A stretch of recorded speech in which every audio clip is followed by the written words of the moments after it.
গর্ব আমাদের সোনার মেয়ে। And we are proud to have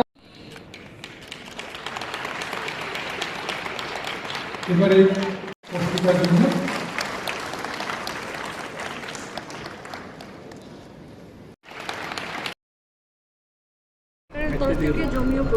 Tripura judo association খুবই ভালো লাগছে। যারা রয়েছেন একটু মঞ্চে চলে আসবেন।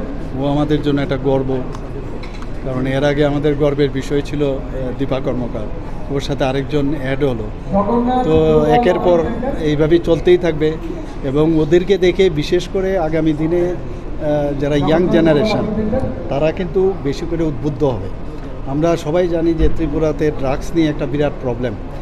এত ট্যালেন্ট ত্রিপুরাতে, এখন এত সুযোগ, এত সুবিধা আমরা দিচ্ছি ত্রিপুরা গভর্নমেন্টের, ত্রিপুরা স্পোর্টস ডিপার্টমেন্ট থেকে প্ল্যাটফর্ম দিচ্ছি। আমি একটাই তাদের কাছে আবেদন করব, তাড়াতাড়ি তোমরা যত বেশি খেলাধুলার সাথে যুক্ত হতে পারবে তত বেশি তোমাদের মানসিক যে উন্নয়ন, শারীরিক উন্নয়ন তো হবেই, সব দিক দিয়ে তোমার নিজেরও ভালো হবে, সমাজেরও ভালো হবে এবং রাজ্যের এবং দেশের ভালো হবে। সবাই খেলাধুলাতে যুক্ত থাকা দরকার। শুধু খেলাধুলাতে যুক্ত থাকলেই হবে না, কেউ যদি মনে করে আমি এটাকে প্রফেশন আকারে নেব, সেটাও সুবিধা রয়েছে। তার জন্য কোচ রয়েছে, কোচের তত্ত্বাবধানে সে যদি আরও ফোকাসড হয়, নিশ্চয়ই অস্মিতা এবং দীপার মতো তারা সেই রেজাল্ট তারা আনতে পারবে। এবং আজকে আমার খুব ভালো লাগলো যে দীপাও ছিল এখানে এবং আমাদের জন্য উইমেন এম্পাওয়ারমেন্ট আজকে কিন্তু এখানে দেখতে পেলাম, খুব ভালো লাগছে।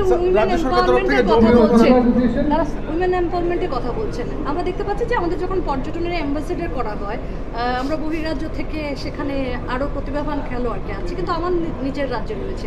এবারে যেমন অস্মিতার পর এটা একটা বক্তব্য সাধারণ মানুষের তরফ থেকে উঠে আসছে, অস্মিতাকে নিয়ে কি ত্রিপুরা রাজ্য পর্যটন দপ্তরের অ্যাম্বাসেডর করার? না, এরকম অস্মিতা আগেও ছিল, কিন্তু এরকম এক এক সময়, কারণ পর্যটনটা যেহেতু আরও চাইছিল যে আরও বেশি কাকে দিয়ে বেটার হবে, তো পর্যটন দপ্তর ডিসিশন নিয়েছে। তো এইরকম কিছু না, আবার ওয়েস্ট বেঙ্গল থেকে বলছে, ওয়েস্ট বেঙ্গলে বলছে যে ওনাকে সেইভাবে দাম দেয়নি, অথচ ত্রিপুরার মতো একটা ছোট রাজ্য তারা দাম দিয়েছে। এটা এরকম না, আমরা অস্মিতাকে এবং আমরা দীপাকে, আমাদের ত্রিপুরার তো গর্ব, আমরা তো কোনো না কোনো জায়গায় আমরা নিশ্চয়ই ওদেরকে সামনের দিকে আমরা প্রতিষ্ঠিত করব।